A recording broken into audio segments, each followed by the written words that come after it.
Need a boost? Sometimes all it takes is tapping into your inner cool. Icebreaker's gum helps you unleash the confidence within. Each chew releases a rush of icy flavor powered by cooling flavor crystals, sending a wave of refreshment to reinvigorate all your senses. Icebreaker's convenient pack fits everywhere, from car cup holders to backpack pockets, so you can find your cool wherever you go.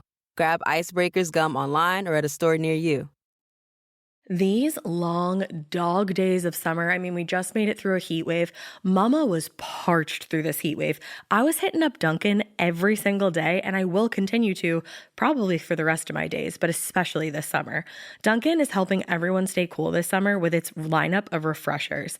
These drinks are packed with bold, fruity flavors and served ice cold. It's amazing. Dunkin' refreshers are the perfect afternoon pick-me-up. I like to start my morning with them personally, and then sometimes I go back for a second one because I'm just feeling crazy. They come in a variety of delicious flavors, including fan favorites mango pineapple and strawberry dragon fruit. And then for a limited time, there's black cherry and there's pink pineapple. I'm going to tell you something right now, and it's a bold claim, let me tell you, but I stand behind it. Pink pineapple will change your life. It is so good. It has me feeling like I'm sitting in a pool, resort side, just living, honey. It's so yummy. Try your favorite flavor with green tea, sparkling water, lemonade, or Dunkin's all-new limeade. I haven't tried the limeade yet, but I'm going to. Usually I get my drinks made with green tea and occasionally lemonade, but I do really like the green tea. Or if you don't want to build your own, try one of Dunkin's curated refreshers like the Cherry Lime Ricky or the Ultimate Pink Daydream. The Cherry Lime Ricky, scrumptious. I could drink like 3 of these a day. They're so freaking yummy. Head to Dunkin' today and find your favorite refresher. Dunkin' refreshers contain less than 1% fruit juice. Limited time offer. Every good detective needs a partner to support them on important cases.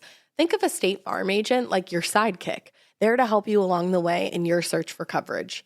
State Farm can help you choose the coverage you need, whether it's for your home, car, boat, or even RV. With so many options, it's nice knowing you have help finding what fits for you so you can get back to solving all of life's bigger cases.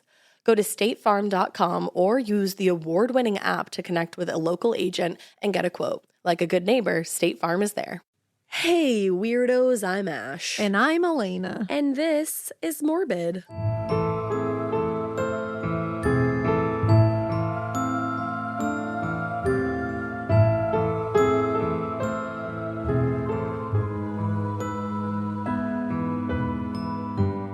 This is Morbid, and oh boy, is it a doozy that I have for you today. You always get this certain look in your eyes when you're about to really fuck me up.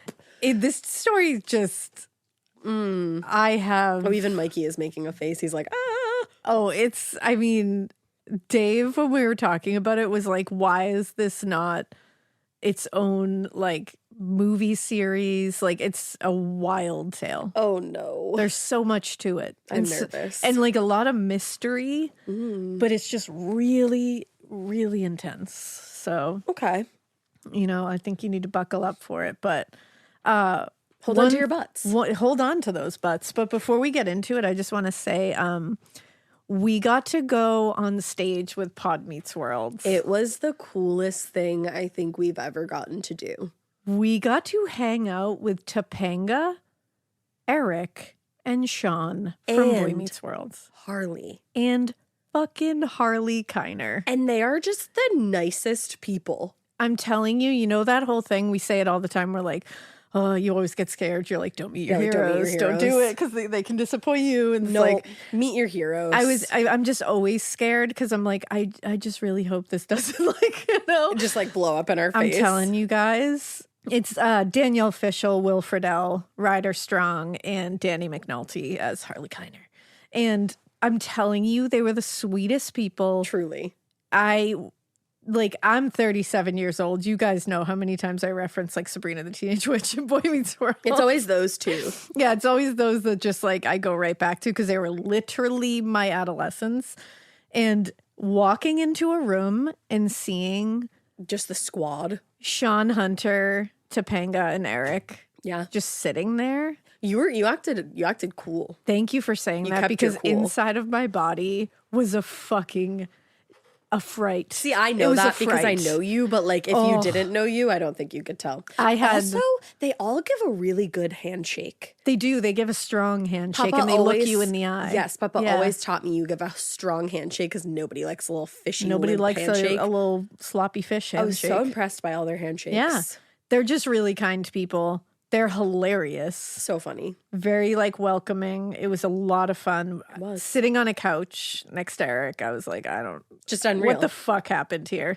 So Will also, invited us to ice cream. He did. I'm still not over any And of we're this. going. And we're going. And Will, if you're walking Sammy, Oh, hey.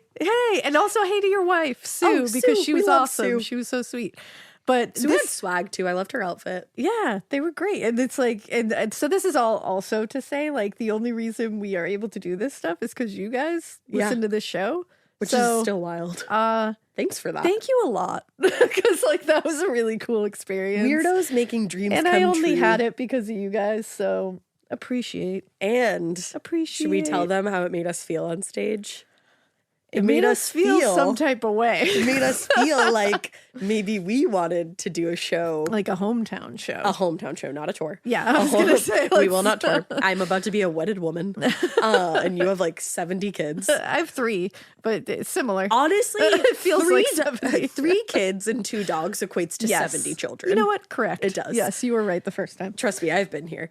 But yeah, I think we want to do a hometown show. We got the bug. Next year, so we'll keep you guys updated on that. Yeah, So definitely next year at some It point. was just really fun I have to sneeze. to go out there.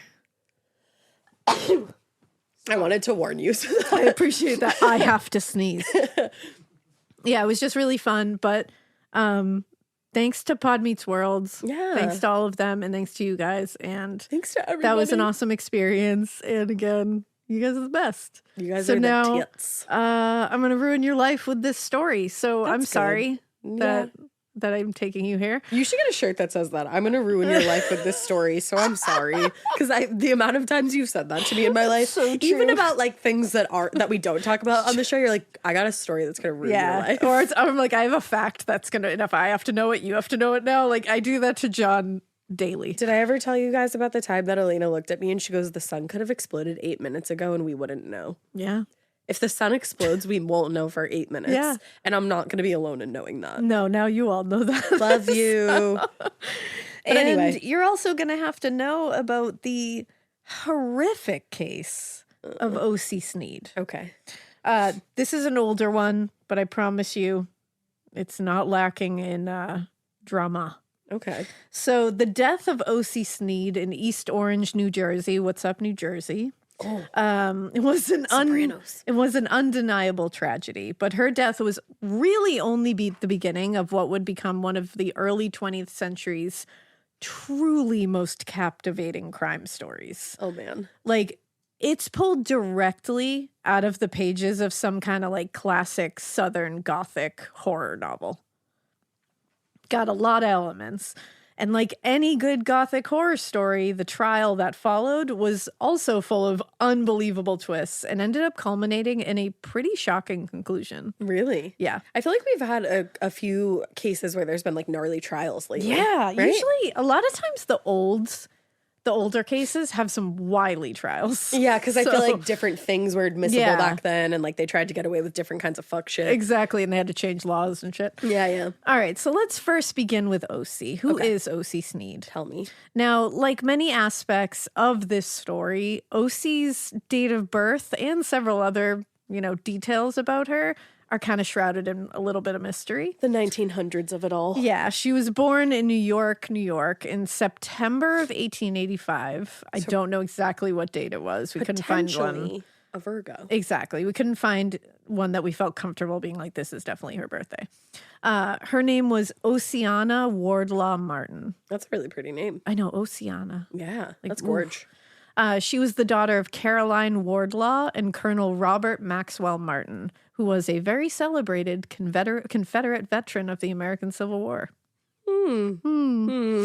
Now, from the perspective of his Confederate peers, got to be clear about that. Let's be clear. Robert Martin was a war hero. Oh. Again, remember, perspective is everything.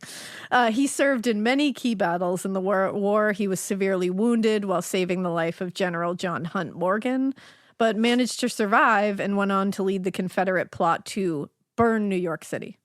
Oh. Fun. When their attempt to burn New York City ultimately failed. Yeah, it didn't work out. Because I don't know if you guys know it, but New York City's still there. Still standing. He led an unsuccessful attempt to kidnap Vice President Andrew Johnson. Wow. He, for that, was eventually captured and imprisoned, and he was released from prison when the war ended and moved back to the South, where he made and lost a fortune in the tobacco industry. Real interesting fella, this one. I guess so. Now, it was during this post-war period that he met and married Caroline Wardlaw. Now, Robert still had a fortune. Like, he ended up, he was never in dire straits here. And Robert supervised the construction of a large mansion in Wilder Park, Kentucky. In the early 1880s, tragedy struck because the family mansion burned to the ground under suspicious circumstances. That's ironic. Yeah, I know. The couple lived for a short amount of time in a much smaller house on the grounds of the mansion, but that quickly became a little unsustainable following the birth of the couple's first child. Okay. So Robert relocated the family to New York City, and Caroline gave birth to Oceana, in the fall of 1885. What a weird thing to, like, go live in the city that you plan to burn down. Yeah, it's a little strange. Yes, that is. A little strange.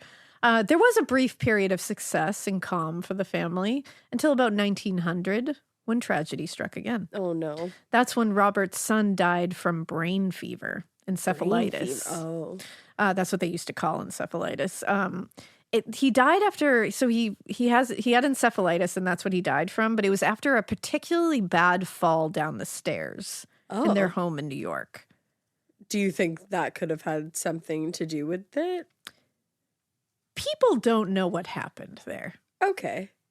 Can you also remind me what encephalitis is, please? It's like inflammation of the brain. Oh, okay. So that's why they call it brain fever. Gotcha.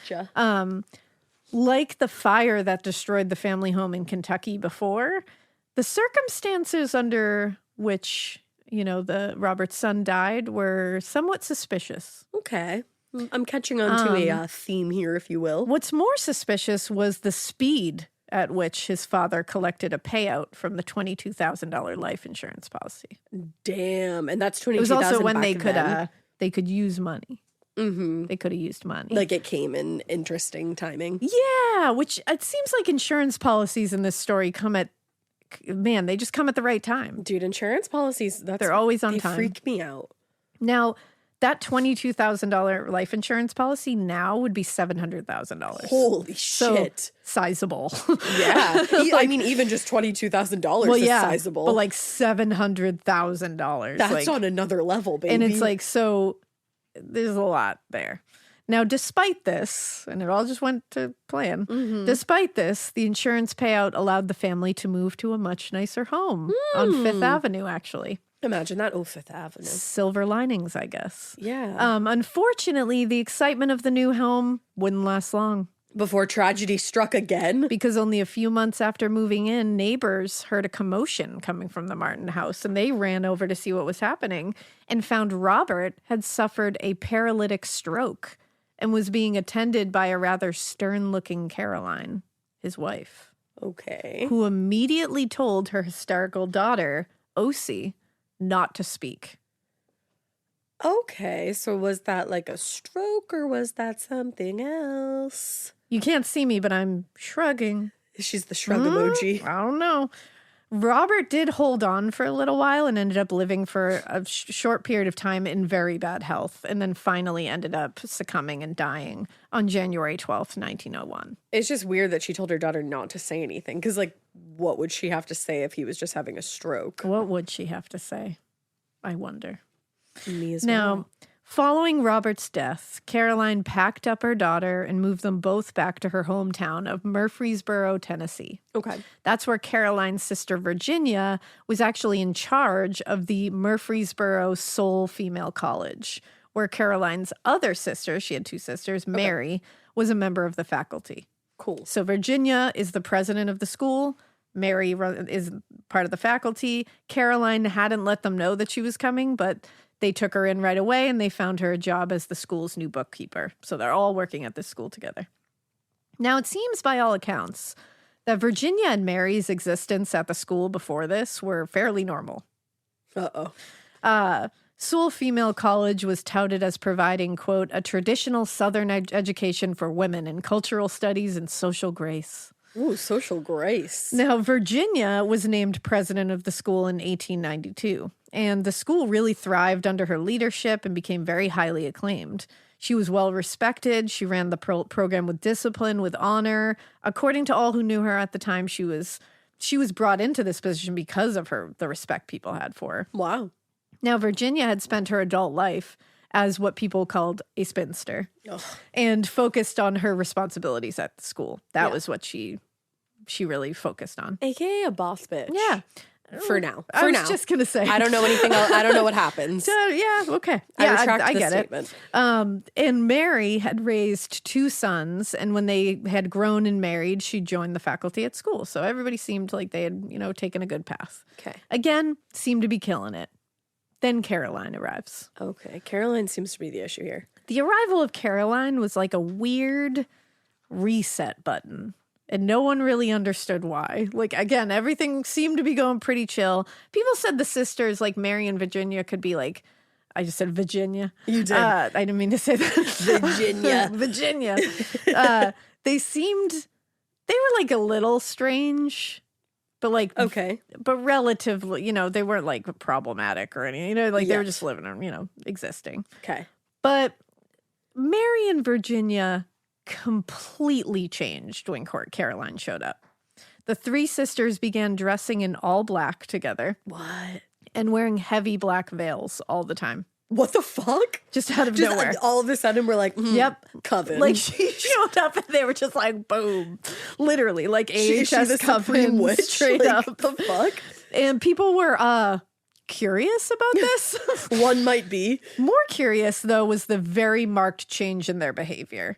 They were once known to keep very ordinary schedules. They were, a president of a female college and a part of the faculty, after all. It's not like they were doing these crazy things. Yeah. But the sisters now had a habit of going out very late at night, in the middle of the night, and more disturbingly began entering students' homes or rooms as they slept to just stand and stare at them. No, shut the fuck up. I'm Why? not kidding. This is not real. This is real. What the fuck? They would literally break into students' rooms while they were sleeping and stand and stare at them. For why?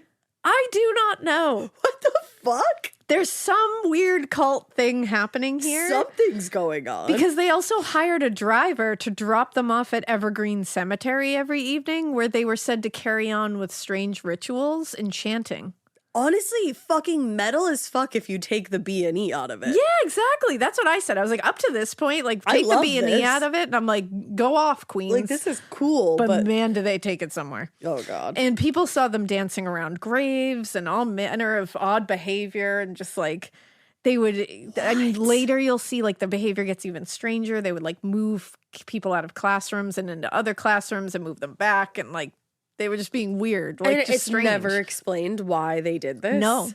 What? Well, and the thing is, in 1904, the obvious and very dramatic and strange change in Mary and Virginia's behavior was very unsettling to the students of Sewell Female College, who had known them forever. Right, as like pretty normal normal and very disciplined and like, respectful people. Yeah. And one account said frightened students started to leave the school, and it wasn't long before the school was in chaos, and the Black Sisters, as they were known to be called, were asked to leave.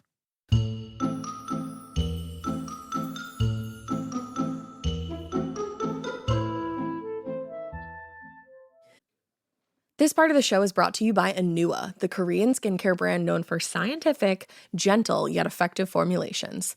The latest from Anua is the Retinol Collagen Gua Sha Cream, a firming cream with a gua sha-shaped tip built right in. Have you guys heard of gua sha? It's that viral massage tool that moves fluid and tension out of your face. Less puffiness, a snatched jawline, honey, more definition in your face. Retinol firms and reduces fine lines, and collagen keeps your skin plump and structured. This cream has both of those things, arguably the most optimal combo for that snatched, lifted look all in one step. I am obsessed with the Gua Sha cream. First of all, it feels so cool to the touch. When you put that on your face, it's just like, this is lovely. It's like a little spa treatment that you can give yourself. I like to do mine at night after I get out of the shower. I rub the cream on my face with the little Gua Sha. I'm sculpting that jawline, honey. I got it on the cheekbones. And actually, I had a facial the other day, and the lady doing my facial, the professional, she said, "Do you use a Gua Sha at home?" And I said, "I do." And I said, "How did you know that?" And she said, "I didn't have those little like bumps in my chin or like different areas like that." So she could tell that I was using the Gua Sha. And I said, "Oh my God." I just feel like I wake up less puffy in the morning when I do it the night before. But you can do it whenever you want to. I, 10 out of 10, recommend this product. The Anua Gua Sha Cream Value Set is available at anua.com, already discounted. Use code MORBID for an extra 10% off. That's ANUA.com, code MORBID. Every good detective needs a partner to support them on important cases. Think of a State Farm agent like your sidekick, there to help you along the way in your search for coverage. State Farm can help you choose the coverage you need, whether it's for your home, car, boat, or even RV. With so many options, it's nice knowing you have help finding what fits for you so you can get back to solving all of life's bigger cases. Go to statefarm.com or use the award-winning app to connect with a local agent and get a quote. Like a good neighbor, State Farm is there.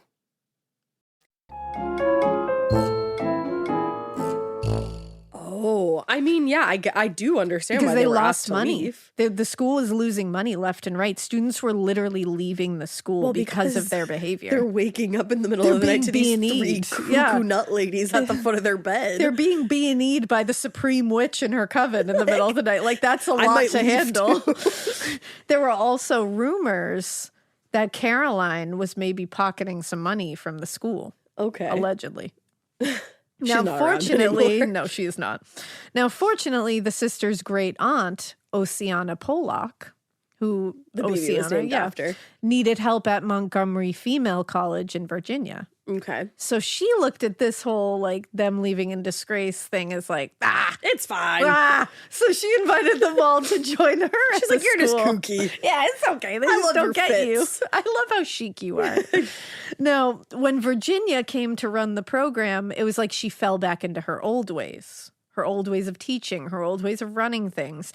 Everything was great. Virginia was back. She was like, "Oh, I know I'm kooky, but like I'm back." Okay. And it felt like, okay, the school was a boarding school, and one program described it as the remarkable purity and healthfulness of the atmosphere render the location peculiarly eligible for a seat of learning.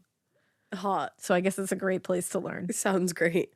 But Mary came after Virginia. She joined the faculty, and everything was still okay. They seemed to fall back into their old Seems things. like Caroline's the common denominator here. Then Caroline joined. I'm sorry, all I can think of is the Outcast song, Caroline. That's literally like she joins, and it's like, oh shit. Like, fuck. And the thing is, Caroline joined with Ocey, her daughter, Okay. and things fucked up again. What power did this woman have over her sisters? I don't know. She is the supreme. I think she might be, because apparently Caroline was in charge of administration. She was put right in charge of administration. That's a thought. And she messed with the curriculum immediately. And this is when she began the strange behavior of like moving students from classroom to classroom, like during the day. For no Like, just reason. ripping them out of a classroom, putting them in another, then moving them back. Like she was just doing weird stuff. And she would put like several padlocks on random doors. What? So it made people like very unnerved Unsettled. and like unsettled because they're like, what the fuck's behind that door? And like, why are there 3 padlocks on it? What the fuck? And then they were doing the same peekaboo routine with the sisters in the residence halls. They're breaking in? Yeah, like doing the same like, woo, I'm just looking in on you. What? Like, what the fuck, ladies? Why? I hate so everybody it. just fell back into the old like strange shit. I need an answer. You won't get one. I know. require one. I also kind of required one, but I wasn't given one. Like, why so the fuck did, like, history will not give me an god answer. damn. Caroline is Ocey's mom, Mary and Virginia's sister. She's the problem. Gotcha. It's her. She's the She's the problem. problem. her. It's Caroline. So Caroline ended up visiting Mary's son, John Snead. Okay. who was her nephew. Oh, the look in your eye tells me we in danger. Oh, God, I'm so upset. Your weird face right now. I'm so nervous. Reports say she, quote unquote, caused trouble and, quote unquote, interfered in John's marriage. That just means that she didn't like his wife and she said, get out of here, right? Totally. Nothing else happened, right? What No? happened here? I don't know. What Do does you know? it mean? What does it mean? What does it mean? There are even reports that John told the neighbors, and I quote, that he wouldn't let her wreck his home. Okay. I don't know if you've ever heard of the term home wrecker. I sure have. But- I'm sorry, what? Oh, no. There's a lot of when you read about this particular time in this story, nothing's outwardly said, but it's all said. Well, because they didn't say It's shit like all- that it's back there. then. It's She was there. So was she trying to wreck the home Well- and he wouldn't let her? So while she was interfering, and while she was interfering and not wrecking her nephew's home, gross. Yes, yep. She was trying to convince him to come teach at Montgomery Female College in Virginia with all of them and leave his wife. Uh-huh. And he refused at first. He was like, "No, Yep. I'm not going to run away with my aunt. Stop. I don't like I'm it. not going to do that." But she returned a couple of weeks later and interfered again. Uh-huh. And this time her interference convinced him to leave his fucking wife, Anna. She read a And Cosmo article. Come with her. And he did. He came with her and left Anna, just abandoned her. You know what? Anna was better off. Yeah, apparently Anna had struggled though, I guess. Like she had some. Yeah, I would really probably did a struggle number. too if my man's left me for his aunt. Yeah, it really did a number. So curiously, though, John became seriously injured on the way back to Virginia. Oh no. He fell or was pushed That's strange. from the train as it approached Roanoke. Oh, Roanoke. He survived, but weeks later, he was found almost drowned in a cistern on the school's campus Why is he having so by many his Aunt accidents? Virginia. And his Aunt Virginia was like, "Oh, don't worry. He was checking the water supply for the school. Oops, don't worry that he fell in there and the lid went over and I'm the one who found him." Yeah, don't worry about that. He managed to survive that. How does Mary feel about all this? Isn't that her kid? I don't think any of them are Mother of the Year, Okay, I would say. okay. But he managed to survive that. And then 1 week later, he was found on fire in his bed. What the fuck is happening here? This man was on fire in his bed. He was doused with kerosene. Oh my God. But they claimed it was an accident. And who found him? Who found him? Caroline, of course. Was his aunts, of course. How do you accidentally douse someone in kerosene? You don't. Yeah. Where are we? Where are we is correct. I don't know. 'Cause I've quite literally never heard a tale such as this. it is. This is for reals. This is for This real. is not legend. There's newspapers to back this up. There's trials to back this up. I would also like to put this out here. I had never heard of this case. And then one Mikey You found this? was the one to bring this up. And I said, holy shit. Yeah, where the fuck did you find this? In the depths of hell. I was apparently. going to say he said in hell. In hell. In Hades. What the fuck? It is a tale that just keeps you guessing till the very end. But I want Till the very answers. I end. need concrete answers. And unfortunately, in the beginning, it's like wild and kooky, and like it starts getting really dark, and then it gets dark at the end. So it's like in the beginning, you're like, "What is happening?" And then at the end, you're like, "What the is fuck happening? happened?" Like you're just like, "Oh God." keep going. So yeah, so keep going. Keep going. So his aunts are the one who called that in.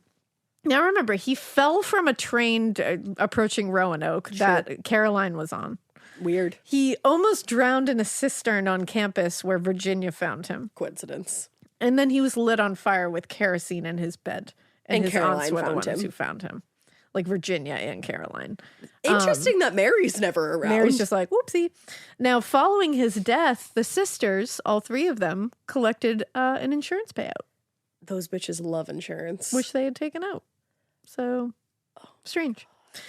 Now, in 1906, around the time of John Snead's unexpected and very tragic death, Because he died after the fire, obviously. he sure did, Caroline paid a visit to his brother, Fletcher, her other nephew. Stop. I love the name Fletcher. He was still living in Tennessee. He should stay there. This is Mary's other son, her other nephew. Caroline explained that there would be some family property near Chattanooga that needed looking after and asked whether Fletcher would be willing to pay a visit to the property. Okay. But Fletcher's wife was like, I heard about you. well, and she was like, okay. But she was like, you can go, but like, I want to make sure we're in constant contact. Yeah, because I heard about this girl. Because I heard about what's happening here. Heard So about Auntie over here. she attempted to contact him on the phone a few weeks later, and Caroline answered and told her, no, he can't come to the phone right now. And she was like, what the fuck do you mean he can't come to the phone right now? And she was like, He died. he's sick. And she was like, well, I want to talk to him. And she was like, too sick to talk. And she was like, the fuck do you mean too sick to talk? And she was like, I don't know, bitch. And then she hung up the phone. Direct That's quotes. literally like the transcript. So she was like, I don't know about that. So she contacts again and she's like, how's he doing? Can I talk to him? And she's like, Nah. still can't talk to him, still too sick. And then she's like, you know what? I'll send him home in a few weeks when he's better. A few weeks. So in a few weeks had come and gone with no word from Fletcher. Call the police. Fletcher's wife set out for Chattanooga and was She like, said, I'm coming. I'm coming for you, baby. Oh my God. Now, when she arrived at the boarding house that he had supposedly been staying at, Quote unquote. the woman there was told her that Fletcher had indeed been there, but then he had been moved to another house by Caroline. Caroline loves moving people places. Moved her to another house. So Fletcher's wife follows. She fucking Sherlock Holmes it. Good for this girly. She Detective Aberlines this. Love it. Like she follows Caroline's trail, always a few steps behind, but following her. She's like, I'm going to find my husband. But eventually she ran out of leads no. and she couldn't find him.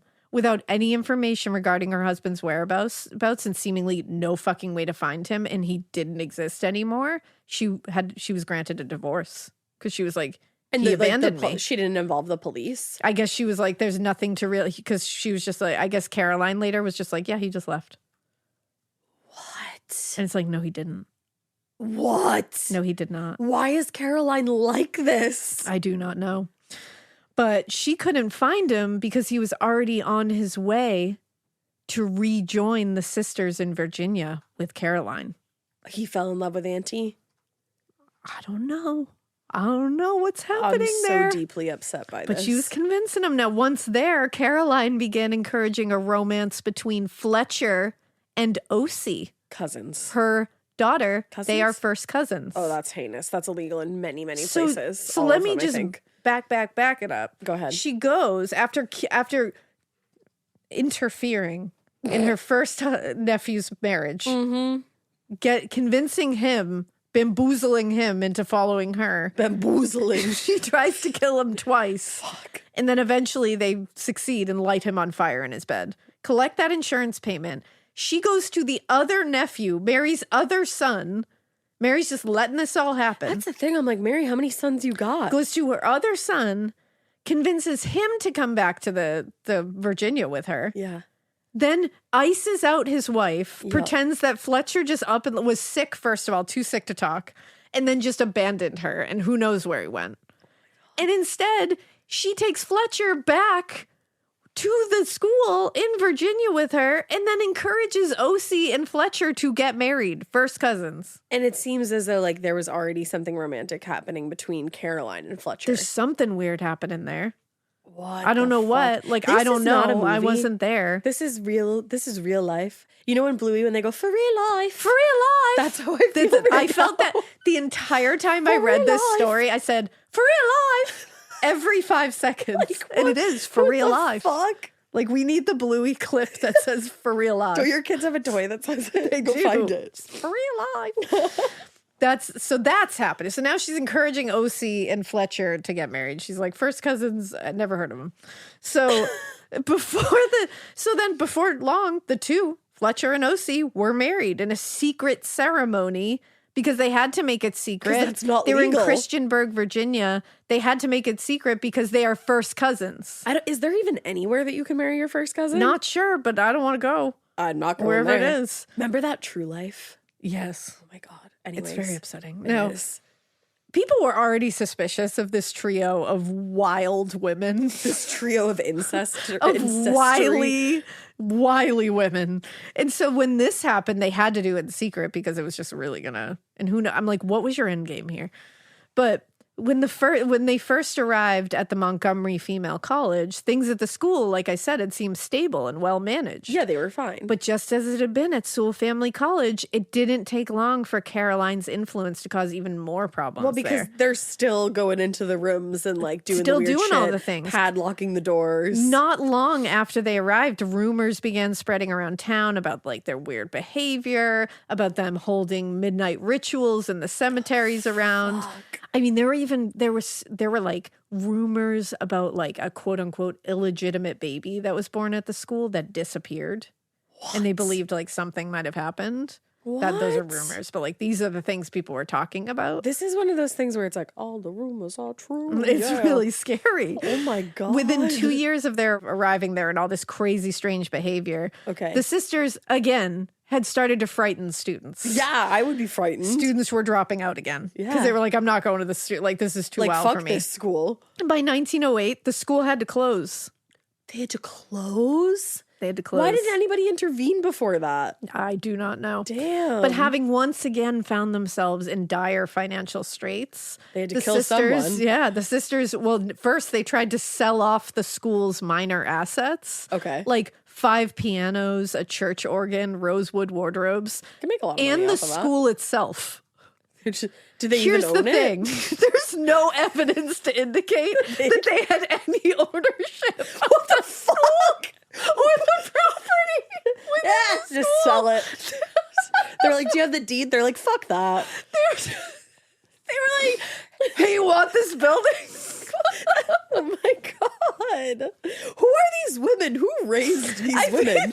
Are these Lucifer's children? I think it's like a confidence thing. If you just walk up to a building Honestly. and you're like, hey, you want this? Like they hired a real estate agent and everything. Like, it comes time to sign the paperwork. They're like, what paperwork? They're like, what the Just fuck? Take the Just building. take the building. Give us the money. Give me the check. Take the building. this Whatever. has like weird Tommy Haverford vibes. It's so strange. What? But they sold the school. No! To a man named Sidney Sheltman. Who was so confused. Sydney was so confused. It's so He's like, you wild. own this place? They're like, nah, you do. Oh man, it's wild. Now, when the school was abandoned, because it was abandoned at the time, even when he bought it, it became a popular spot for vandals and older boys on marauding expeditions. Now, they tore through the halls and classrooms, took everything out of there. Like the whole place had been destroyed. In the meantime, the sisters were like, what can we do next?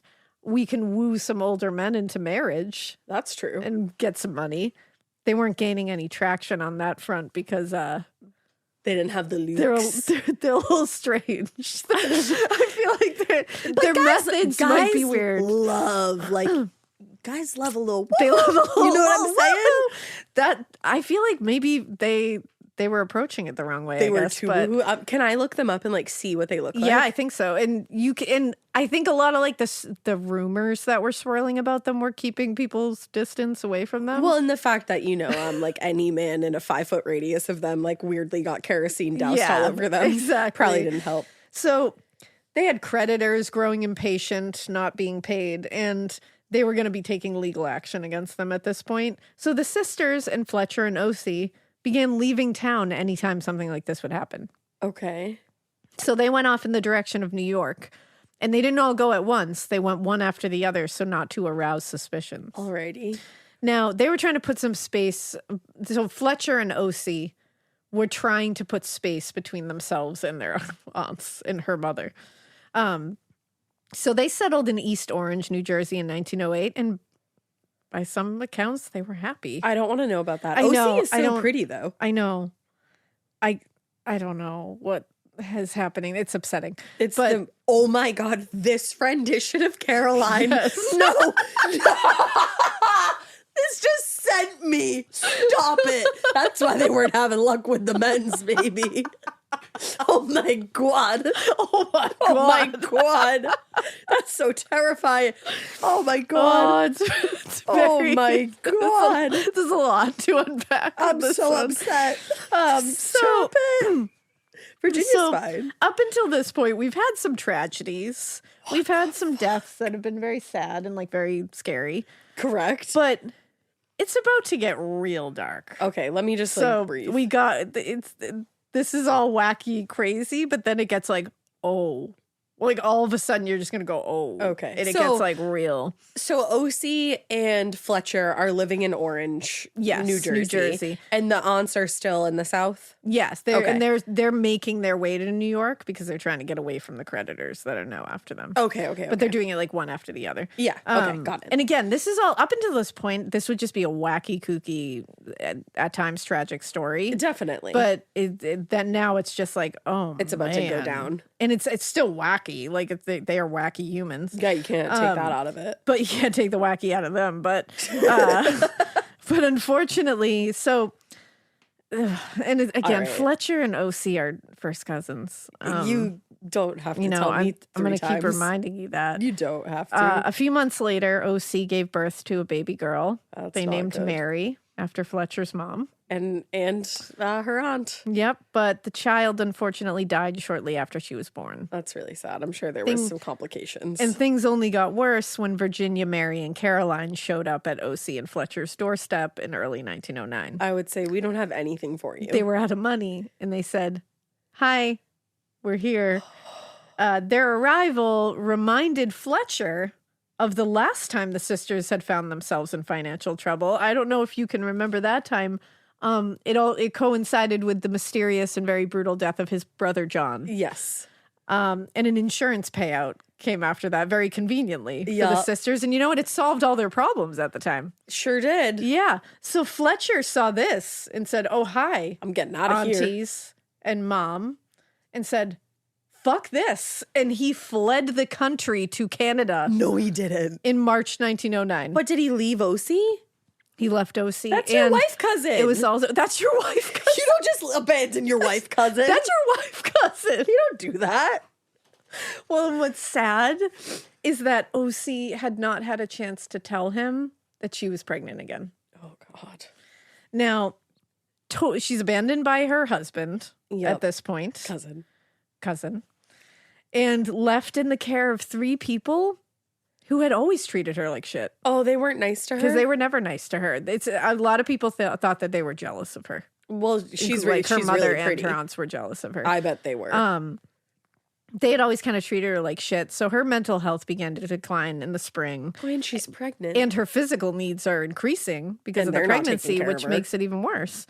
And to make it even worse, the sisters had taken Ocey out of the comfort of her home that she had with Fletcher and brought her back to Brooklyn to live with them in some like sparsely furnished building. Oh, and they had like created their own space. Yeah, and aware that they, you know, luckily they were aware that they lacked any knowledge of or resources to provide any basic level of care for a pregnant woman or really anyone else for that matter, because they Yeah. are wild. The sisters did call a doctor, Dr. William Pettit, who started treating Ocey that spring. Okay, well that's good. Now, Ocey does die, obviously, at the end of this. We've talked about that in the beginning. I literally forgot that. Oh, So no. after her death later, Dr. Pettit would recall the incredibly strange experience of arriving at the Snead house that spring. Oh no. Now, at the time, only Virginia and Mary were living in the house with Ocey, not her mother, Caroline. Sus. But he said at the time, a third woman, who he believed to be Ocey's mother, would occasionally stop by and check on her. Yeah. He said all these women must have slept on the floor, for the only cot in the house on the second floor was occupied by the ailing niece. Okay.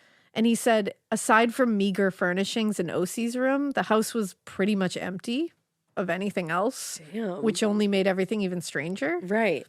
And you're like, he's like, you're bringing a baby into Yeah, this like, house? what the Like, what fuck? are we going to do with the baby? And Dr. Pettit also found the three sisters' behavior really strange and off-putting. like, what were they After he doing? initially evaluated Ocey, who appeared very frail and very depressed. Oh. Pettit diagnosed her as suffering from general weakness, the result of lack of nutrition and proper care. And that's not good because if she's malnourished and the baby is. So what he had prescribed for her was fresh air, a restorative diet, and medicine. Okay. He was like, this will improve her. But upon a follow-up visit, he found that the women had made no effort to provide even one of those things to her. Oh, no. When he asked why they hadn't made even the slightest effort to do any of his recommendations, one of the women, he said later he believed it was Virginia, told the doctor they couldn't afford the medicine due to all their money going to the high premiums they were paying in insurance. What? That doesn't even make any sense. So during this period, Ocey was dealing with the emotional pain of losing her husband and also losing a daughter. Yeah. And the physical pain of a very difficult pregnancy of which she is malnourished and sick. Oh, man. And also living with three women who are jealous of her and have been her whole life and have treated her like shit. That's the thing. And it's for all of these reasons, all those stressors that she's under, that this is why she probably didn't have any idea that after Fletcher left, the sisters had taken out 3 life insurance policies on Ocey with Equitable Life Insurance Society, each in the amount of $7,500. How did they get 3 out on her? No idea. Nobody double checked it? Damn. I have no idea, but it's wild. Now, a few months later, in late spring, Dr. Pettit became concerned about Ocey's declining health and her ability to even give birth to a baby successfully. Yeah, because she's so weak at this point. So Pettit was on hand to guide Ocey through the process of giving birth to her baby in the home. And it was on August 1st, 1909. She gave birth to a baby boy who she named David Pollock Snead. Okay. Unfortunately, the labor process was very difficult and the baby was born, quote unquote, sickly. And when Pettit told the 2 aunts that Ocey actually might need a very risky postnatal operation that could prove fatal for her, no. he said he was very surprised and very disgusted with how the women reacted. He said they were fairly jumped at the idea. Because they wanted her they to wanted her pass to because die. they wanted to cash in. Now, despite David, the little baby's poor health at the time of his birth, Dr. Pettit and Ocey were both confident that with the right diet, right care, he would survive and eventually thrive. That's great. But that would require the sisters to provide Anything. any support Uh-huh. that they clearly were not capable of, including spending money on the baby's care. And instead, over the objections of Pettit and Ocey, they, quote, fed the baby condensed milk and other foods at variance with those Dr. Pettit specified. Oh, my God. Weeks later, David was still in poor health and was taken to St. Christopher's Hospital by Virginia and Mary, who returned home a short time later to inform Ocey that the baby had died. Oh. Though it would later be learned that was a lie, They just got and rid they of had him. simply left David at St. Christopher's. Honestly, in a horrible way, that was probably the best thing for that baby. But so horrible But to do for to Ocey, that's like, you just kidnapped her baby. yeah, and then told her she had died. Like, wow. Now, in the wake of what she believed was another child's death, Yeah, she's going to Ocey lose it. declined mentally, physically. And at his insistence, the sisters allowed Pettit to perform the postnatal surgery on Ocey. But when he attempted to return, a little time later to remove the stitches and do some aftercare, because she managed to get through it, Wow. the sisters refused to let him inside the house. But they did allow periodic visits from a nurse. Okay. And just a week or so later, Pettit returned to the house when he learned that Virginia had dismissed the nurse, wouldn't allow her back. And his attempts to reach the women went unanswered. My God. And it's like, I'm like, can you involve the police? Like, Well, yeah. Don't worry, he does. okay, good. Now, because from the moment he had been summoned to treat her in the was like, first "What the place, fuck?" he was very uncomfortable with those 3 women. Yeah. And he said they made him feel very unwelcome. Each visit he went to that house, he was more and more unwelcome, more unnerved. And he said it wasn't just like bad attitudes and like weird behavior, which Probably, they like, weird had, comments. that troubled him. But he said the fact that the women were intentionally treating Ocey poorly Oh. and seemed to care very little whether she lived or died. And on one particular visit, Pettit recalled Virginia showing him Ocey's will. That's strange. And in it, Ocey had left the majority of her stuff to her grandmother, leaving aside $1,000 to pay Pettit for his services. So she had put in her will, I want him paid for what he's done for me. Like, just in case. Now, the doctor was like, oh, that's far too much for what I've provided. Like, you don't need to give me that much. Like, and also she's alive. Yeah. But more importantly, he was like, this is weird and suspicious that you're showing me this. Like, why do you have her will? What are you doing? I don't get it. So he reported the treatment of Ocey and this whole thing to the police. Good. And later, he recalled that officers, quote, made a routine inquiry and it led nowhere. And this is also, the police failed on an epic level here. Now, it was his suspicions that led the doctor to take extreme measures upon his last visit to the house. So after knocking and ringing the bell several times and not getting an answer, Dr. Pettit became concerned for Ocey's safety. And he went into the house through an open front window. I love this man. I love this doctor. This man's for the win. So he reached the girl's bedroom and he said he was shocked to find her, quote, nearly starved with no food in the house. Despite her serious condition, he said that Ocey was so happy to see him and said she wanted to talk to him about something important. Oh. But before she could say anything, one of the sisters came in the room and forced Pettit out of the room. I wish he could have, like, rescued her and taken him with her. Right? They said they were willing to placate him by being like, fine, we'll have food delivered to the house for her. Wow. Like, what Such the fuck? But great they were like, women. you need to leave now and, like, don't come back or we're calling the police. So he knew, he was like, Ocey's in danger. Like, she's going to die. Yeah. So he felt, I'm going to report it again. So he reported it to the police again and was like, you need to fucking do something about this. Seriously. And he was, so the police went, Brooklyn police, checked on the women, found no evidence of anyone having committed a crime. So they said, there's nothing we can do. What? Yeah. Failures. Huge failure. Shame. Truly. Like, they should be ashamed of themselves.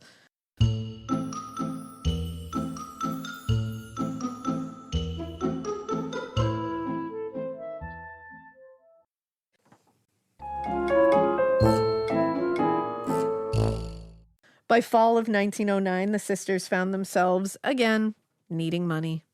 Their regular position in life, with creditors beginning to call on them regularly. And in late October, the sisters were no longer able to hold these creditors off. So they resorted to their typical strategy, you know, picking up and moving before the creditors could find them and get what they needed. Yeah. Now, when the doctor learned that the Brooklyn police had been unable to do anything, Dr. Pettit returned to the home again himself. Hell yeah. To check on Ocey, because he was going to go in there and he was like, I don't know what I was going to do, but I was going back myself because no one was doing anything. He found it completely abandoned. Oh, no. So he didn't know where she went. That's that was terrible. And he was probably so worried. Mm-hmm. Now, on November 29th, 1909, only the next month, police in East Orange, New Jersey, received a call from, quote, an elderly woman with a Southern accent explaining that an accident had occurred at 89 North 14th Street and they needed a coroner. Huh. The assistant county physician, Dr. Herbert Simmons, went 3 blocks to the address, and he was greeted at the door by Virginia, who was dressed in the typical black attire with the black veil. They're so weird. And she led him through the house, and Simmons noted that the building seemed to have no heat or furniture and appeared as though no one had lived there in a long time. Okay. They reach the bathroom, and Virginia just points at the bathtub, where he sees the nude, emaciated body of Ocey laying beneath just a few inches of water. Oh, God. Now, Simmons, this is the county physician, Dr. Simmons, he scanned the scene for any information that might be useful and found a pile of clothing with what appeared to be a very neatly written suicide note attached to it. The note said, last year my little daughter died. Others near and dear have gone before. I have been prostrated with illness for a long time. When you read this, I will have committed suicide. Do not grieve me. Rejoice with me that death brings a blessed relief from pain and suffering greater than I can bear. O.W.M. Snead. Doubt it. Now, Virginia explained to the doctor that Ocey had lost her daughter the previous year and her son had been placed in the hospital 4 months earlier. And then she said she had also become a widow 7 months prior. Fletcher didn't die. Right. Right? No, not that we know of. Okay. So Virginia told the man that she shared the house on 14th Street with her niece, giving the impression that it was just Virginia and Ocey. Yeah. And that they had recently moved in. Now, As an agent of the coroner's office, Dr. Simmons had seen a lot of dead bodies and he had seen a lot of scenes. And he said, something's not right here. Well, the fact that she's emaciated is one thing. For one thing, Ocey had been dead in the bathroom, in the only bathroom in this place, for at least 24 hours. So immediately that's sus. Virginia's saying she just discovered the body. She just That's had an the only accident. bathroom. For Right. 24 hours, there's been a dead body in the bathroom and you didn't know? And there was also the house itself. She's saying that they moved in weeks earlier, but the house was virtually empty. It Right. appeared like no one had been living there for years. So he was very suspicious of Virginia, and he was like, something's up here. So Simmons stopped at the nearest phone he could find and placed a call to Sergeant William O'Neill of the East Orange Police and explained everything that he found, all his thoughts, and noted all his suspicions to them. Now, knowing that Simmons was definitely not the type of man to jump to conclusions, he was a trustworthy guy. He'd been to a lot of these scenes. He wouldn't be bringing them out if he didn't need to. Sergeant O'Neill took this very seriously and immediately went to the house. Good. Now, Sergeant O'Neill arrived at the house around 6 p.m., and Virginia opened the door, and she demanded immediately to know what business he had there. And O'Neill explained that he had been ordered to inspect the premises. So Virginia reluctantly let him inside and brought him to the bathroom. And she's like, there she is. Like, showed him Jesus. Ocey. Now, after reading the note, O'Neill asked Virginia to show him the rest of the house, starting with the attic. Mm-hmm. So going room by room, he was struck by how empty this house felt. And he said, not just empty in the sense, he's like, it was empty. There was nothing in there. But he was like, it felt empty. Oh, Like there was no love, there was no there was a happiness. palpable feeling. Getting scared is one thing. Getting a thrill is, well, you want more of those in your life. The Genesis GV70 is built to thrill, baby. A thrilling yet elegant design always makes driving the GV70 an exciting adventure. Its powerful athletic stance screams performance and turns heads. Everybody's looking at you, girl, or boy, or whoever. Command the road and experience a class-leading standard 300 horsepower. Oh my God. Plus, discover the different dynamic drive modes for all different terrains. Choose between the different terrain modes for whatever road conditions you may encounter. The Genesis GV70's award-winning technology and performance lets you drive with comfort and drive with confidence all at the same time. It's an exciting SUV with intuitive tech that can make your ride smooth even when the road isn't. And its blind spot cameras allow you to see what's next to you. It's like having eyes on the side of your head. That's pretty iconic.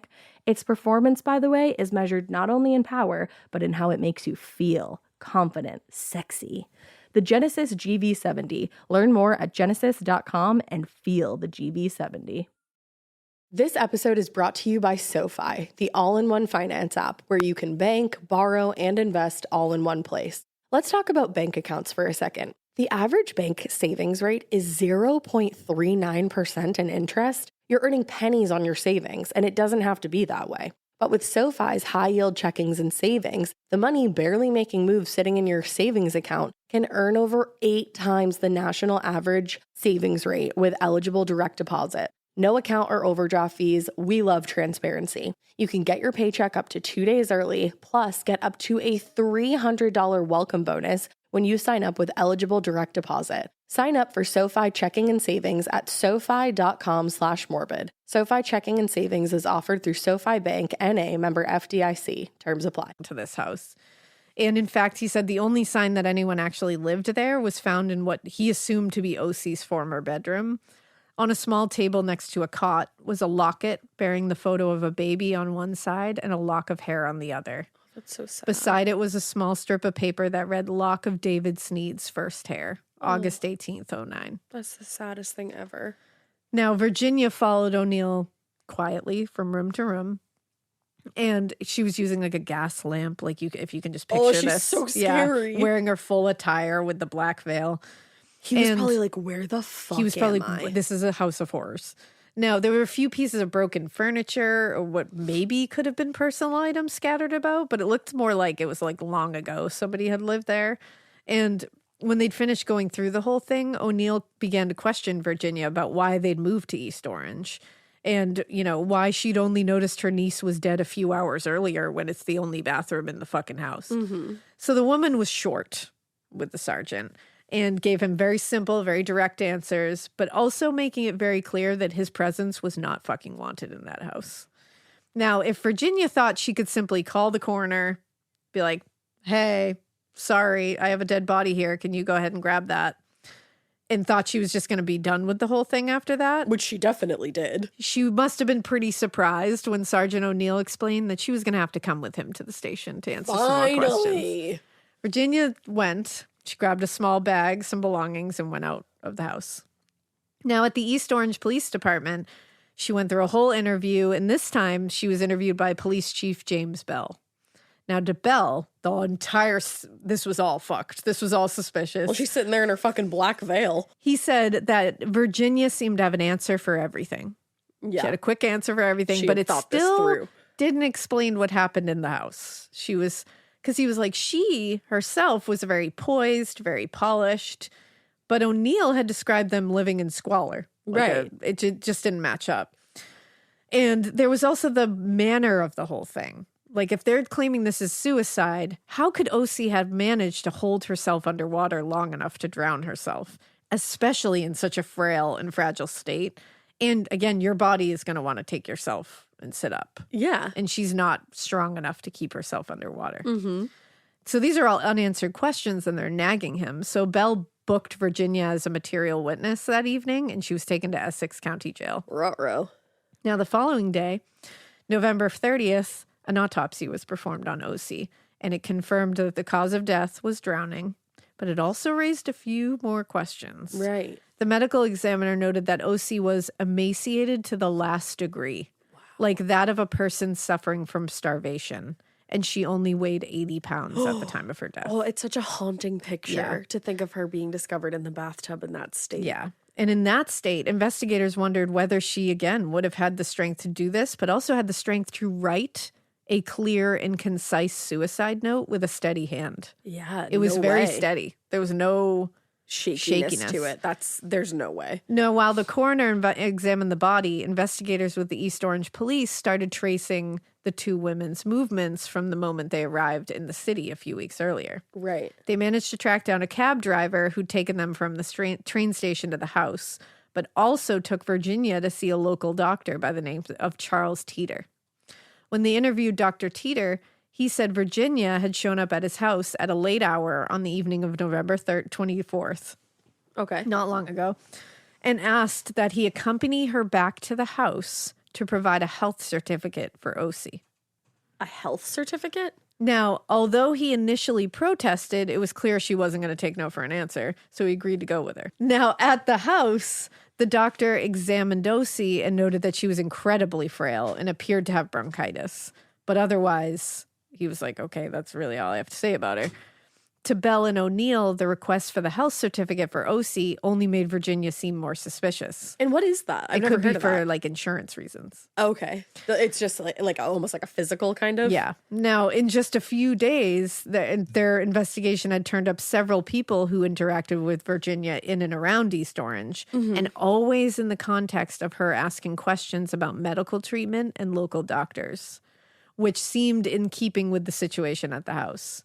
But when they checked the registers of local hotels in New York City, they were surprised to find that Virginia was staying in several of the city's fanciest hotels in recent months and had been dining at high-end restaurants. So they're like, wait a second. This woman is living in expensive hotels and leaving this emaciated, sick, frail niece alone in an abandoned empty house. Place. What the fuck? Shut up, cold, broken house in New Jersey. And how is she even living in these expensive hotels with no money? Because she was using the insurance money that she got before. I'm sure she's scamming some shit. There's tons of fraud charges that come up. Wow. Eventually, Bell and O'Neill's search led them to a house in Brooklyn that the neighbors had taken to calling the House of Mystery. They called it this. It reminds me of that TikTok you did with your kids when they're like the ball of mystery. My God. They called this house the House of Mystery because the three women in black who occupied it were very strange and had a lot of strange behavior. According to the neighbors on both sides of this house, they'd often heard strange noises and banging coming from the house all hours of the night. What are they doing? The windows had been blacked out. Stop it. And the yard was so overgrown that nobody could see inside. Like, are they witches? They're bad witches. Yeah, I was going to say, some shit is going like down there. dark-sided witches. Dork-sided. Not sinister white vibe. witches. It's Like, giving sinister vibe. like white magic. Yeah, like sinister vibe. Oh my God. Now, once the investigators had located the janitor responsible for managing the home, because they used to have like certain, like a super almost. Yeah. They got inside of it and they found that this place was as bleak and empty as the one in East Orange.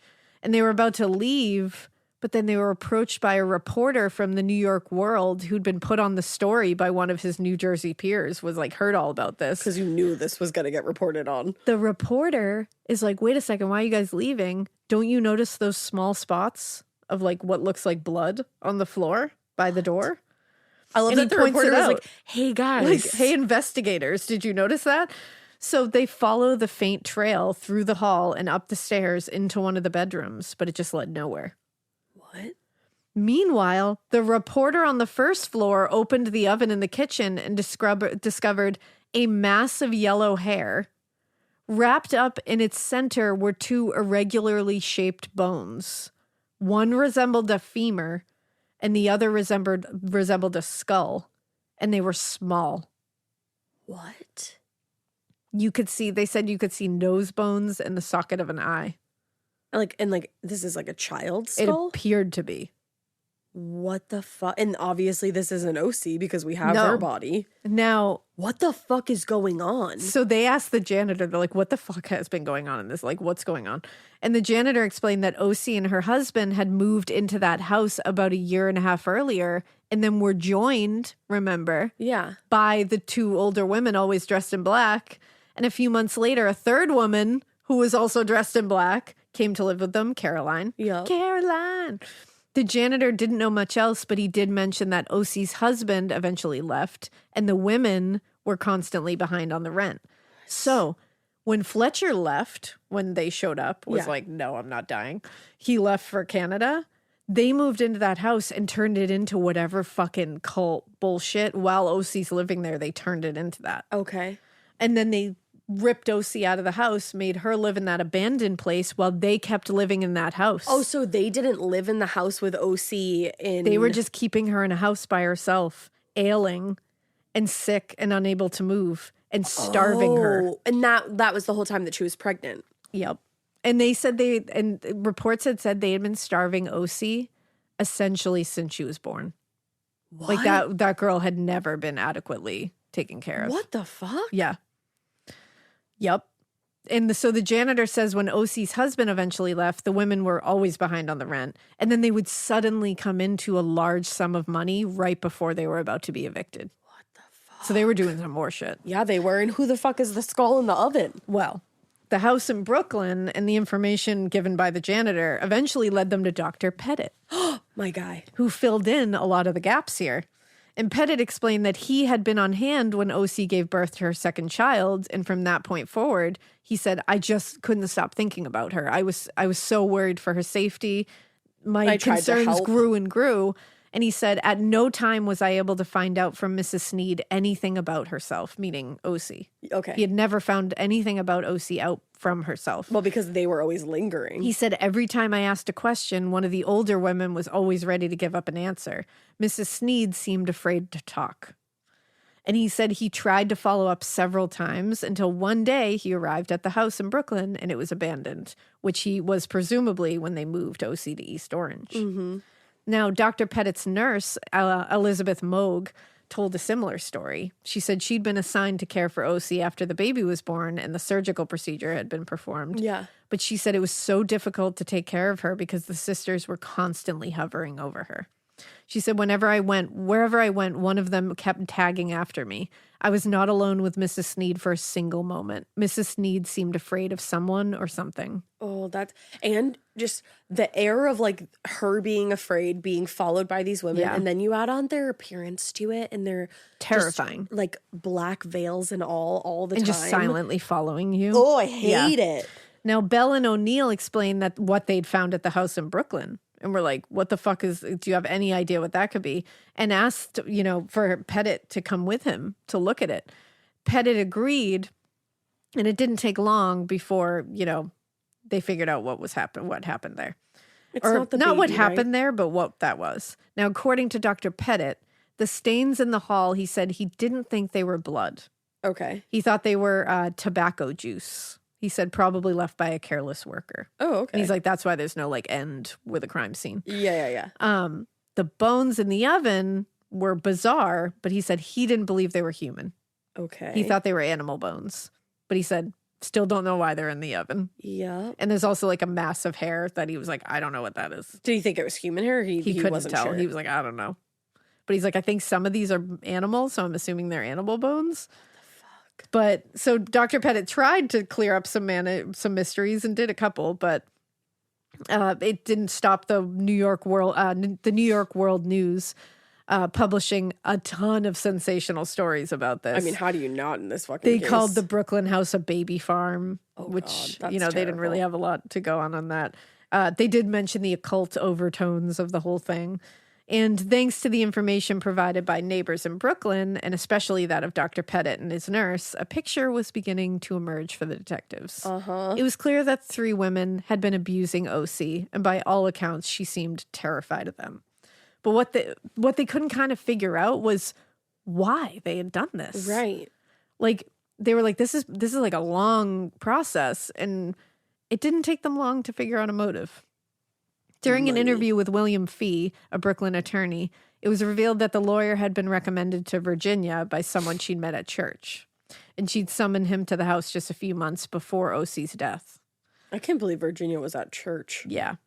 Now, according to Fee, Virginia had wanted him to help Ocey write a new will. This was before Ocey died. Virginia produced the old will, completed by Ocey just a few months earlier, and explained they wanted to write a new one because the previous version didn't make any provisions for Ocey's baby.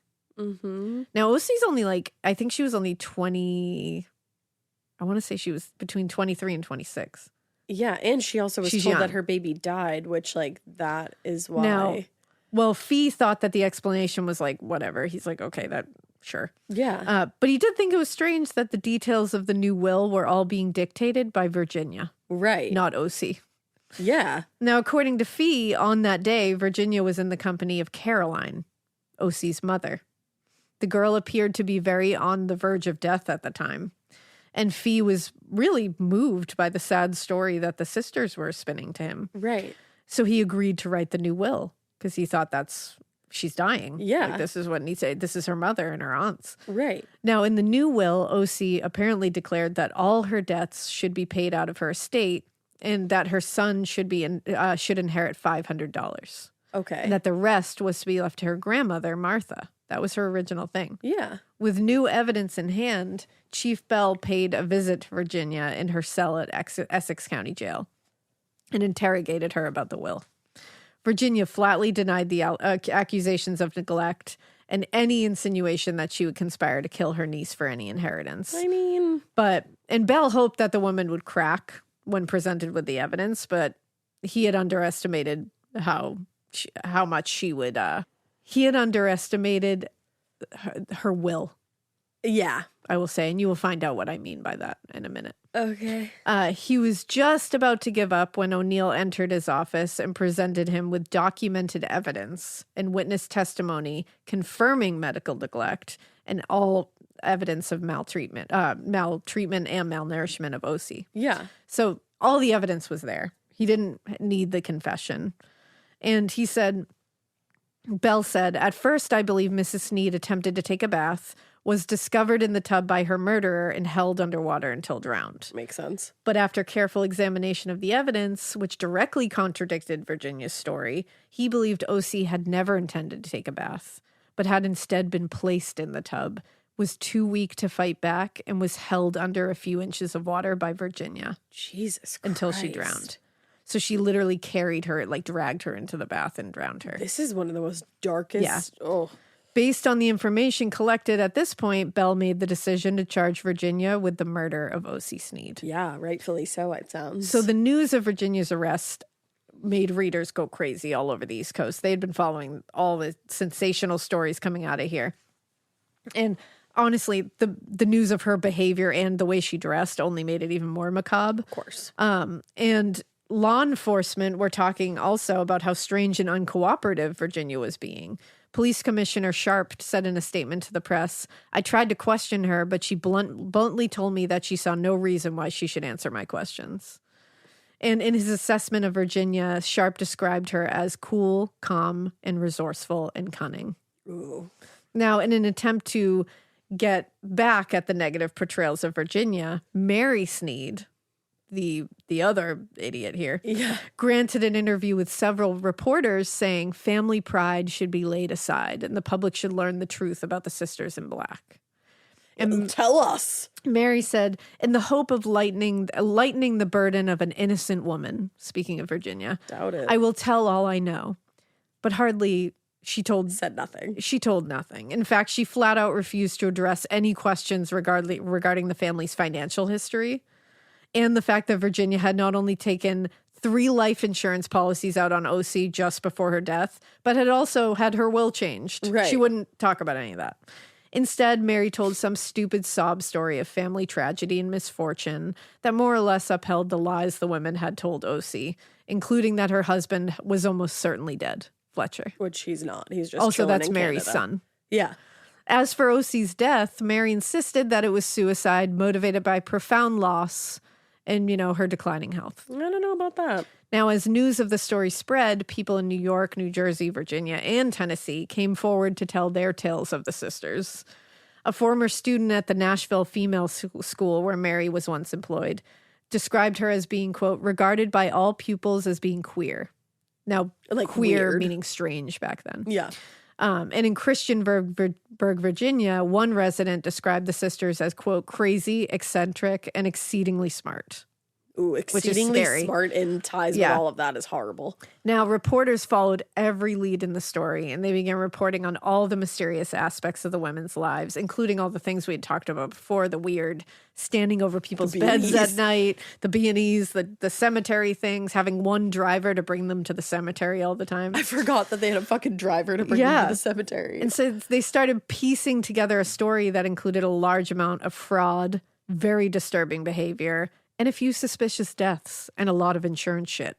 Mm-hmm. There was the tragic death of Caroline's first child after falling down a flight of stairs. Yup. The unexpected early death of Robert Martin, her husband.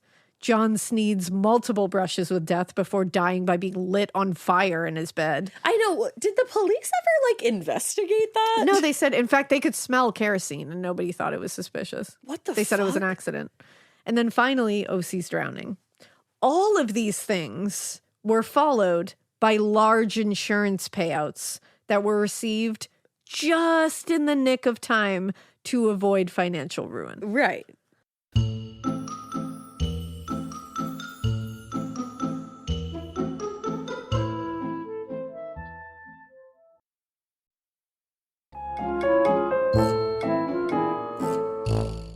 So in an effort to combat the growing amount of strange stories in the press, Virginia's lawyer, Franklin Fort, presented the press with 2 unmailed letters that Virginia supposedly had written to family members. Okay. In each letter, Virginia is expressing her deepest sympathies for the recent losses. There were statements like, what a flood tide of loving sympathy slows to you this beautiful Sabbath afternoon. And I would love to hold you, dear head, on my lap and run my fingers through your hair and so charm away brain worry. Brain worry. Brain worry. Like, How people about just, talk so wild back How about then. just feeding her? Yeah, That might there's have always worked that. out. Fort's intention was to demonstrate that Virginia was far from this bizarre spinster she had been portrayed as the press, I don't and know that about- no woman who writes such letters would commit murder. Totally. Totally. Wow. Now, despite, what seemed like a rock-solid way to influence the press, the public perception of Virginia, Fort simply couldn't hold back the constant sensational news coverage because she was weird. Wild. Moreover, the more the press learned about the family through their investigations and the police, the more it began to look as though Virginia was not the only one involved in all this. Yeah, I'm also like, where the fuck is Caroline? Because Mary's out here talking to the Yeah. press. Where's Caroline about her only child now dying? So as the new year rolls over, the prosecutor's office had begun to put together a theory as to the events leading up to and resulting in Ocey's death. They believe that all 4 women had been living in the house in Brooklyn when they concocted a scheme to kill Ocey and collect on the insurance money. Yeah. Now, according to the prosecutor, one old woman hired the unfurnished house in East Orange. Another took the poor girl there, and a third planned her murder. So they rented that house in East Orange, brought Ocey there and left her there, let her starve there for a while, and planned her entire murder. And then told the police, we are living here together, even though they're not. Now, by dividing up the tasks, because one of them hired the house, one of them brought her there, one of them planned the murder. By dividing up those tasks, the women had hoped to avoid suspicion. Yeah. And I don't know why they would have gone through all the lengths when they could, like, to bring her to East Orange when they could have just committed this crime in New York. Yeah. I don't know. I wonder if they thought maybe like her traveling in such a frail state would just end up with her death. Maybe. You know? But it's like, even then, it's like, that would have been great for them. Oh, yeah, actually. Yeah. You know, like that either way. So it's like, it just doesn't make it like, why wouldn't you just like do it? Yeah. Like, why'd you bring her somewhere else and like involve another place and like, Oh, wait, no, that's what I meant by that. I think you meant going from Brooklyn to East Orange. Yeah. Sorry, I was thinking the other way around. No, that's You okay. are correct. Like that is also a good point. But even investigators now, they're like, I still don't get why they didn't just like, because you didn't really need anything to happen. You had already done the starvation and the poor treatment and the withholding medical treatment from her. Mm-hmm. At this point, it's like, it looks like what they did was they just dragged her to a bathtub and drowned her. They could have done that. They could have done that all along, but maybe the New York. financial Or in thing was Brooklyn. like heating up at that point. Maybe Yeah. they were like, okay, like she's not going to die soon enough from starvation, so we need to speed this along. But that's what I mean. They could have just drowned her in the house that they already had. yeah. Like, it doesn't make I sense. don't know. But what's also unknown to investigators at this point was the whereabouts of, like you were asking, Caroline. Yeah, like where is she? They believe she was obviously an active participant in her own daughter's death. I mean, yeah. I Now, believe it. despite her absence, or perhaps because of it, the press was able to paint a picture of Caroline as a kind of ringleader among the sisters. It sounds like she is because Yeah. again, they were quote unquote normal before. Until her arrival, the sisters' lives seemed pretty functional. Odd a little bit, but functional. Yeah, I mean, she was the president of the school. The other one worked there. Like, But once Caroline entered the picture, her manipulation and overbearing personality completely changed Virginia and Mary. According to Luann Rife, the newspapers described Caroline as an intelligent and highly emotional woman. this episode is brought to you by SoFi, the all-in-one finance app where you can bank, borrow, and invest all in one place. Let's talk about bank accounts for a second. The average bank savings rate is 0.39% in interest. You're earning pennies on your savings, and it doesn't have to be that way. But with SoFi's high-yield checkings and savings, the money barely making moves sitting in your savings account can earn over 8 times the national average savings rate with eligible direct deposit. No account or overdraft fees. We love transparency. You can get your paycheck up to 2 days early, plus get up to a $300 welcome bonus when you sign up with eligible direct deposit. Sign up for SoFi checking and savings at SoFi.com/morbid. SoFi checking and savings is offered through SoFi Bank NA, member FDIC. Terms apply. Getting scared is one thing. Getting a thrill is, well, you want more of those in your life. The Genesis GV70 is built to thrill, baby. A thrilling yet elegant design always makes driving the GV70 an exciting adventure. Its powerful athletic stance screams performance and turns heads. Everybody's looking at you, girl, or boy, or whoever. Command the road and experience a class-leading standard 300 horsepower. Oh my God. Plus, discover the different dynamic drive modes for all different terrains. Choose between the different terrain modes for whatever road conditions you may encounter. The Genesis GV70's award-winning technology and performance lets you drive with comfort and drive with confidence all at the same time. It's an exciting SUV with intuitive tech that can make your ride smooth even when the road isn't. And its blind spot cameras allow you to see what's next to you. It's like having eyes on the side of your head. That's pretty iconic. Its performance, by the way, is measured not only in power, but in how it makes you feel confident, sexy. The Genesis GV70. Learn more at genesis.com and feel the GV70. Cops with mental illness who manipulated her family. Yeah. She was a hoarder. She clung on to everything she owned rather than sell them, even when she was financially desperate.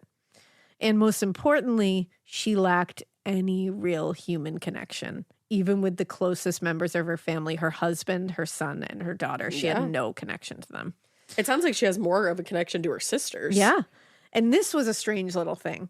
By mid-December, Caroline had been located in New York City, and she was registered at a hotel as Mrs. Maybrick. Mrs. Maybrick. Now, remember the case of Florence Maybrick? Yeah. James Maybrick? Yeah. Who some people believe to be Jack the Ripper. He's not. Get this. Florence Maybrick's daughter was named Caroline. Wait, what? So Caroline, our bad Caroline, is living in New York City in a hotel under the name Mrs. Maybrick. Florence Maybrick was married to James Maybrick and was accused of poisoning him. Uh-huh. Her daughter's name was Caroline. Okay. I don't know what the connection is there, but Mrs. Maybrick is a strange name to pick. Yeah. And The fact that the Caroline is going under Mrs. Maybrick and the real Mrs. Maybrick has a daughter named Caroline is a little strange. That is. And it was heavily reported, even in this. Yeah. Like, people thought he was Jack the Ripper. Right. What the fuck? And it was like a big deal because they thought that Florence had murdered him. Right. And sorry, was that in the States or no? Because they thought he was Jack the Ripper. So that was in Europe. And it was reported over here because, okay. Yeah. Sorry, that was like a lot. What? Yeah. Like, it's just a weird, I was like, what is this? And I tried to find any other kind of connections there, but I was like, I couldn't find. And though it's weird too, is I think it was a big deal, the Florence Maybrick stuff, because Florence Maybrick was from Alabama. Oh, and they're from so she's the South from as the well. South. And it's like, so that was definitely reported over here because it was like an American woman, right. You know? But yeah, like that's. And it's there's also a like, weird interconnection here that I can't quite put my finger on, but weird, very like coincidental. Yeah, and it's also if she did do that on purpose, which to me it kind of sounds like she did. That's a weird fucking thing to do on purpose because people are gonna want to like you're trying to float below the radar, but you're picking that as a cover name. Yeah, I don't know what. It's very strange. Do you think she just thought it was like funny? Yeah, or like she just did it to be like, I don't know. Like, because they love that spooky persona. They've got maybe it was just like their black dress with the black veil. Right. So maybe it's just part of the whole, it sounds very mental illness. Very strange. You know, like it sounds like she was there. There's definitely something. Well, and when I saw Mrs. Maybrick, I was like, Mrs. Maybrick. And I was like, oh, Florence Maybrick, James Maybrick. And I started thinking about it. And then I was like, huh. And I was like, wait. Florence was from the United States. I was like, wait, she was from the South. Yeah. Wait a second. And I started looking into it again, like just being like refreshing. And then I was like, holy shit, her daughter's name was Caroline. I feel like that's too weird to be a coincidence. Right?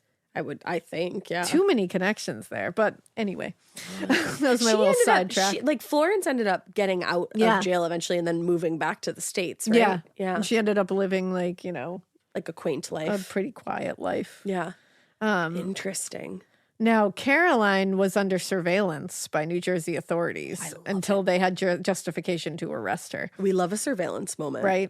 That evidence finally came in the form of several letters written by Caroline that Chief Bell believed bore a remarkable resemblance to the handwriting in Ocey's suicide note. She wrote her own child's fake suicide note.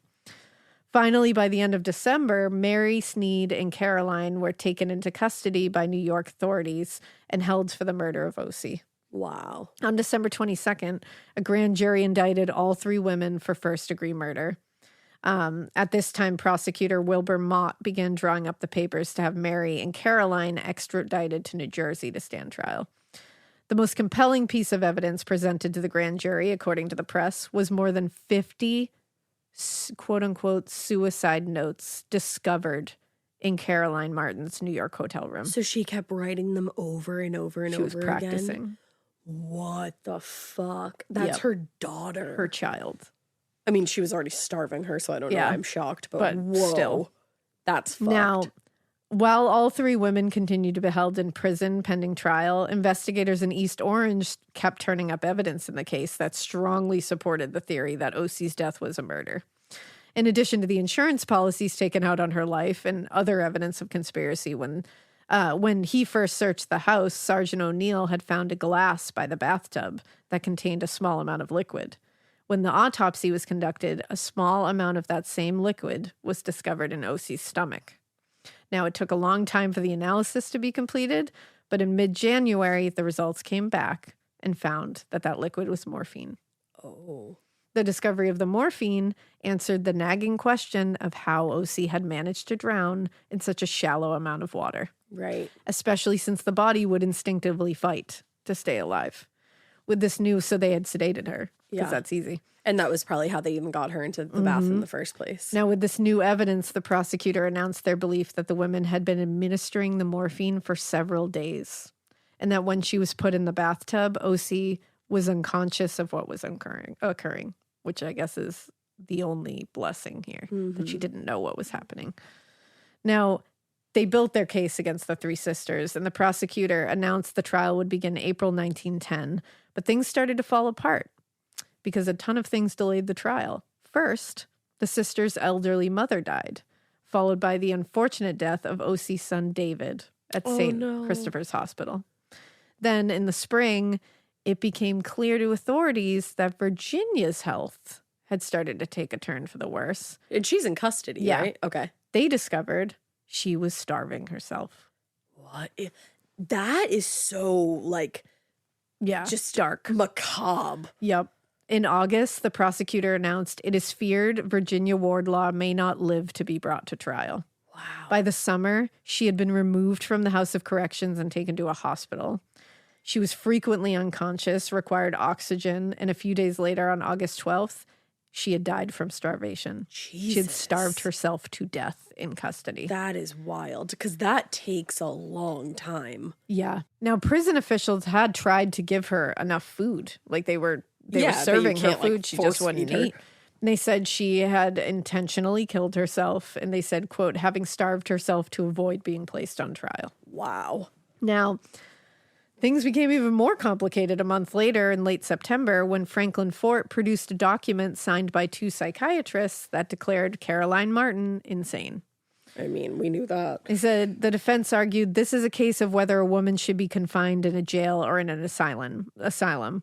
We have carefully considered all the details of the case, and with the relatives of Mrs. Martin, believe that she is not now in her right mind. The request for a new hearing on Caroline's sanity conflicted with the schedule for the acting judge, so the case was transferred to another judge, Judge J. Ten Eck, and scheduled for early August.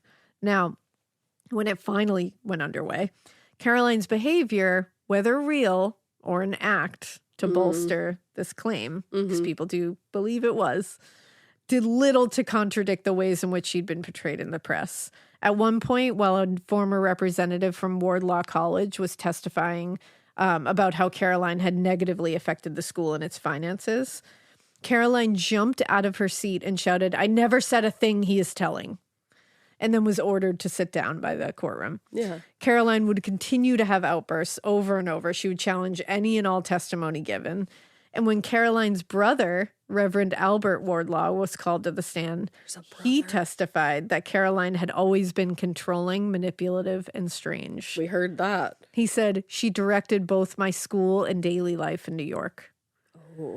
He said of his earlier experience with his sister that he said that he told the court that around 1890 or 1891, he noticed a marked change in his sister's behavior. She was irrational, bizarre, and very quick to anger. And at one point, she said to him that she was, quote, equal to her creator and called herself Salvatore. What? Albert Wardlaw's testimony was interrupted again by Caroline outbursting, and the judge had to call a recess. Now, throughout the trial, Caroline was seen to lift her veil a lot because she was wearing her veil. Mm-hmm. And basically, she would like lift her veil subtly during one of her outbursts to kind of evaluate the judge's reaction, gauging how far she could carry it or to act out. Like, this is very clear that she's doing it on purpose. Like, she would look at him and be like, and like see how far she could take it. And after multiple outbursts in the courtroom, the sanity hearing finally concluded in late November. And the judge concluded Mrs. Martin is sane within the meaning of the statute, competent to advise counsel and assist in the preparation of defense. That's the thing. If you can sit there and jump up and outburst to everything. And be like looking to see how far you can take it. Then hello. So without a formal declaration of insanity to shield her, Caroline's lawyers encouraged her to plead guilty to a lesser charge. Smart. And on November 9th, 1911, she pleaded no contest to a charge of manslaughter. But when the plea agreement for manslaughter was read in court, she interrupted the prosecutor and said, involuntary manslaughter, please, sir. You can't just change the charge that you're pleading to. And the prosecutor raised his voice and said, manslaughter, madam. So the exchange brought on another aggressive outburst from Caroline, but the judge had fucking enough of this and was like, we're going to get delayed again. So he literally like yelled at Carolyn, this is not the time for you to talk. Oh. And she just slinked back in her chair. Oh, man. Now, Caroline Martin was sentenced to 7 years in the state penitentiary for women and began serving her term February 8th, 1911. 7 years? After a little more than a year in prison, officials noted that Caroline was doing very poorly and her mental health had declined considerably. So in May 1912, she was declared insane and transferred to the New Jersey State Hospital for the Insane to finish out her sentence. Okay. On June 10th, 1913, only the next year, Caroline Martin died from heart disease at the age of 67. Wow. Now, because the law didn't allow for co-conspirators to manslaughter, right, the joint indictment of Caroline and Mary had to be severed. As a result, the prosecutor had to drop the accessory charge against Mary Snead, and she was free to go. She just walked. With her husband and one of her sons dead, and Fletcher living in Canada, Mary's only option was to move to Colorado, where she went to live with a third son that no one knew about. What the fuck? Mary resurfaced in 1930 when a number of diamonds were discovered in an unclaimed bank vault in Murfreesboro, Tennessee. This would be the way that this fucking thing now, ends. According to Mary, quote, Miss Virginia Wardlaw, Virginia. Yeah, her sister. Miss Virginia Wardlaw's diamonds were lost or stolen from Sewell College, and she believed them to be the same diamonds found in the vault. No. As the only living sister, Mary claimed herself the heir to her sister's estate. Those aren't hers. And attempted to claim the diamonds. No, baby, no. It's unclear whether she was successful.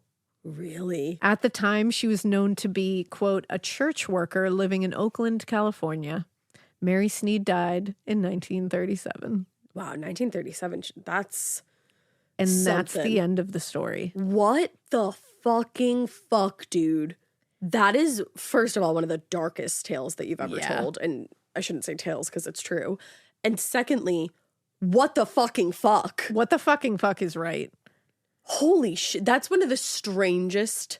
The fact that Ocey was wrapped up in this. I know, because it sounds like she was so just like sad. a sweet girl. Yeah, and she just wanted like a happy, normal life. It pisses me off that Fletcher was like, oh, I'm not going to die. Like, let me get out of here. Yeah, and it's like, fuck you, Fletcher. Take her with you. Yeah, like, Jesus, like, goddamn, like, you had to get married. You agreed to get married. Yeah, you must have loved and her also, in some capacity. It's your first cousin. Get her out of there. Like, right. Jesus. If you're worried about these women and what they did to your brother, you should be worried about what's going to happen to your family member. Exactly. You know? Wow. He just runs up to Canada. I'm like, nice, Fletcher. That's the thing. It's like, take her to Canada with you. Jesus That feels Christ. very much like a Fletcher thing to do, though. I know I you like like that that name, name. but like, it feels like a Fletcher thing to do. You're not wrong. You know? I think that's the guy's name in like Something Borrowed who like cheats on his woman. Oh so, I think you might be right. yeah, I'm not going to name my kid Fletcher. Sorry to all the Fletchers. Sorry to all the Fletch. It's a cool name. It is not a cool gonna lie. name. But I don't know. Something about it. Fletch. Yeah. Wow. So that is the story of Holy bananas. the quote unquote Black Sisters, because that's what they were called, Right. and the murder of Ocey Snead. That I just can't even stop saying how wild that was. Yeah. I've never heard anything like that. Took me out, my friend. For real. Mikey just like found that in the Yeah, depths Mikey of just found it and was hell. like, you should look at this story. And I was like, are you fucking kidding me? Yeah, Where the hell did had this your come name from? written all over How did I it. miss this? I was like, I've never came across this. That's wild. You Crazy. just had a driver to fucking. Yeah. You want to do that when we're old? Let's hire a driver. Drive us to the graveyard. We won't dance around just like headstones though. That's fucked up. No, it's kind of disrespectful. That's super disrespectful. He can drive us somewhere else. I Let's do go to- love a graveyard, though. We I should go love to to walk Wendy's. around a graveyard. Let's dress in all black when we're older, not murder anybody, just get a 4 for 4 at Wendy's. I know. Bringing it back. There's a lot of souls happening today. fall, I had a fall, weird fall. accent on my fall Yeah, there. fall. Earlier I said insanity. She did. I don't know. I don't know. Well, we hope you keep listening. Holy And fuck. we hope you. Keep. It's Weird. weird. But not so weird that you hire a driver to bring you to the cemetery in the middle of the night and you dance around graves and then you like wake up in the middle of the night to people standing over your bed, and not so weird that you kill your own daughter by starvation and then write all the suicide notes for her because wow, that's like super fucked up.